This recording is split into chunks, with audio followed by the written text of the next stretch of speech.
Hey Math 7, it's Miss Wegener here today instead of Mr. Morgan. I hope you're all doing well. Let's walk through this Cami together.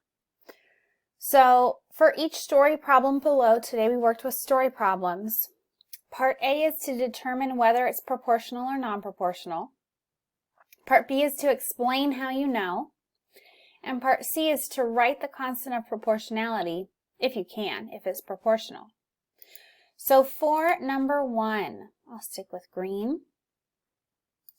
A cafe charges $3 for the first cup of coffee and $1 for every additional cup. Now remember what we learned in class. The proportional story relationships have a constant changing thing, something that happens every time, again and again. And it doesn't have anything else extra attached to it. So, for example, like if we think back to our equations, we had y equals kx, and if it was non-proportional, it was adding or subtracting something. The way that we can determine if there is a repeating thing, a constant multiplier, a constant of proportionality, we look for the words per,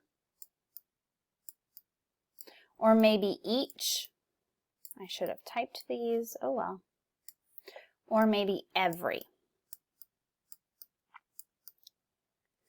Whatever number is attached to one of these words is going to give us our constant of proportionality.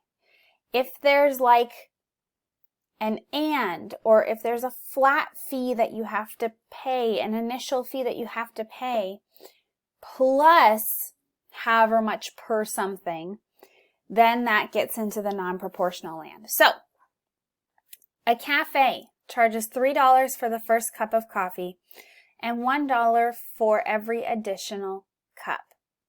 So right here, I'm looking for per, each, or every, and I see the word every. So it looks like this is my constant multiplier, and that makes sense. It's constantly, each additional cup, every single time is $1. But if we take a look over here, we have another number. This says a cafe charges $3 for the first cup. That's like a flat initial fee. And that is going to make this non-proportional. How do I know? I know because there is an initial fee, or we can call it a flat fee, for $3 for the first cup of coffee. So that initial fee, that flat fee, makes it so it's non-proportional, which means there is no COP. Awesome, let's try number 2 together. A recipe for chocolate chip cookies calls for 2 cups of butter per 1 cup of brown sugar. Again, I'm scanning this sentence, this story, and I'm looking for the word per, the word each, or the word every. And I see a per right here.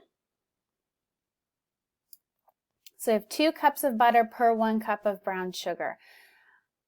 I don't see any extra additional stuff. Like I don't see an additional adding on another cup of butter or anything like that. So I am thinking that because there's no additional flat fee or initial anything, this is proportional. This is proportional because there is a constant rate. There's a constant multiplier, constant rate, and no flat fee or initial fee or value. Let's do value. Okay. And then that means that the COP, 2 cups of butter per 1 cup of sugar, is going to be 2/1. If we think about it, let's draw this out super quick. If we think about it, if we have butter, and I'm not going to type that, or I'm not going to try. Let's do brown sugar here. Actually, sorry, stick with me. If we have brown sugar here, and we have butter here. That means we have 1 cup brown sugar and 2 cups butter. If we have 2 cups brown sugar, how much butter would we have? 4, etc., etc. So we have a constant multiplier, a constant of proportionality, 3 and 6 for 1 extra of 2. Nice, let's try again. A Honda CR-V car can drive 25 miles per 1 gallon of gas. So again, sorry, let's scroll back up. I'm looking for per, each, or every. And again, I see the word per here.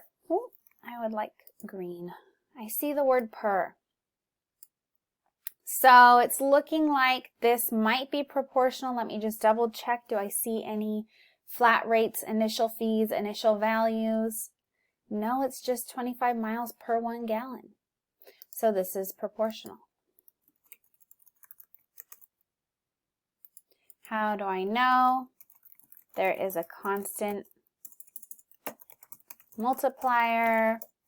I see the word per, I can even write down, and no initial value or flat fee. That means the COP is 25, or 25 over 1.